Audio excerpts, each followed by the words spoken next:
আসসালামু আলাইকুম ওয়া রাহমাতুল্লাহি ওয়া বারাকাতুহু।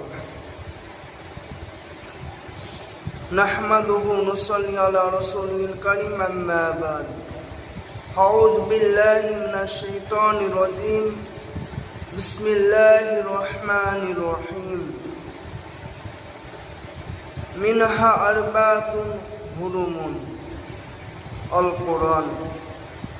وقال النبي صلى الله عليه وسلم أفضل الصيام بعد رمضان شهر الله المحرم।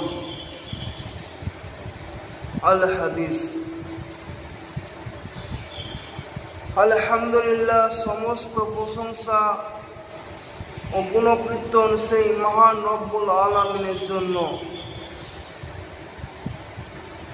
তাই তার প্রতি শুকরিয়া জ্ঞাপন করি, বলি আলহামদুলিল্লাহ।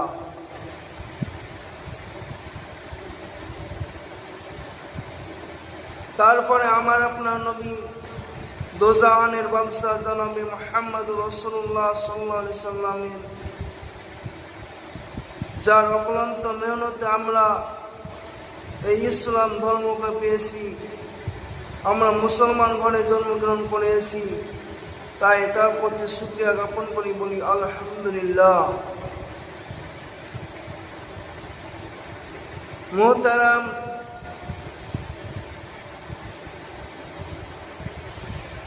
ইমানদার ভাইরা ও আব্বাজানেরা এবং যে যেখান থেকে দেখছেন, সবাইকে আমার আন্তরিক শুভেচ্ছা ও সালাম। আমি আজকে মুহররম মাসের কিছু গুরুত্বপূর্ণ ফজিলত ও কিছু করণীয় ও বর্জনীয় আমল সম্পর্কে কিছু কথা বলবো ইনশাআল্লাহ। ওমা তৌফিকি ইল্লা বিল্লাহ।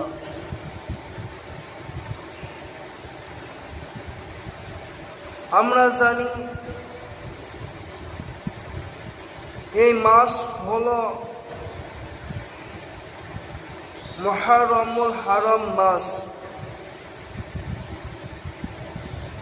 যেমনভাবে বাংলা ও ইংরাজি মাসের 12টি করে মাস আছে, তেমনভাবে আরবি 12টি মাস আছে। আরবি মাসের প্রথম মাসের নাম হলো মুহররম।